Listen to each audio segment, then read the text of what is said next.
తుపాకి రాముడు గారు నిన్న మాట్లాడుతూ రజతోత్సవాల గురించి ప్రతి దగ్గరికి పోయి సన్నాహక సభలు చేస్తున్నట్టు ప్రిపరేటరీ మీటింగ్స్.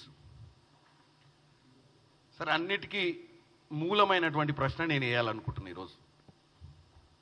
ముఖ్యంగా ఇప్పుడు ఆయన యాక్టివ్ ఉండు, వాళ్ళ నాయన పిట్టల దూరం అంటే ఎట్లా రిటైర్ అయిపోయి ఫామ్ హౌస్ నుండి ఎక్కువ బయట తిరుగుతలేడు. ఓన్లీ తుపాకి రాముడు ఒక్కడే అగ్రెసివ్గా ఉండు. కాబట్టి తుపాకి రాముడికి క్వశ్చన్ అడుగుతున్నాను నేను. తెలంగాణ ప్రజలకు మీరు ఈ రజతోత్సవాలు టీఆర్ఎస్ తెలంగాణ రాష్ట్రీయ సమితికి చేస్తుర్రా, భారతీయ రాష్ట్రీయ సమితికి చేస్తుర్రా? నాకు తెలిసి తెలంగాణ రాష్ట్రీయ సమితి అనే పార్టీ 2001లోనో 2000లోనో స్టార్ట్ అయినట్టుంది. తర్వాత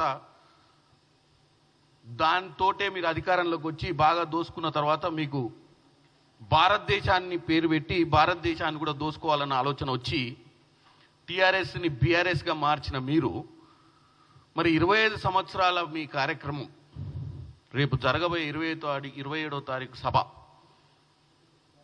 బ్యాక్ డ్రాప్లో బీఆర్ఎస్ ఉంటుందా, భారతీయ రాష్ట్రీయ సమితి ఉంటుందా, తెలంగాణ రాష్ట్రీయ సమితి ఉంటుందా అని ఒక తెలంగాణ పౌరునిగా, ఒక పార్లమెంట్ సభ్యునిగా కాదు ఇది అడిగేది నేను, ఒక తెలంగాణ పౌరునిగా మీ పార్టీ స్టాండ్ ఏంది, మీ పార్టీ బ్యాక్ డ్రాప్లో ఏం పెడుతుంది, మరి తెలంగాణ ప్రజలకు ఏం సందేశం ఇద్దాం అనుకుంటారు? ఈ పార్టీ బతుకున్నట్టేనా టీఆర్ఎస్, మరి బీఆర్ఎస్ ఉన్నట్ట?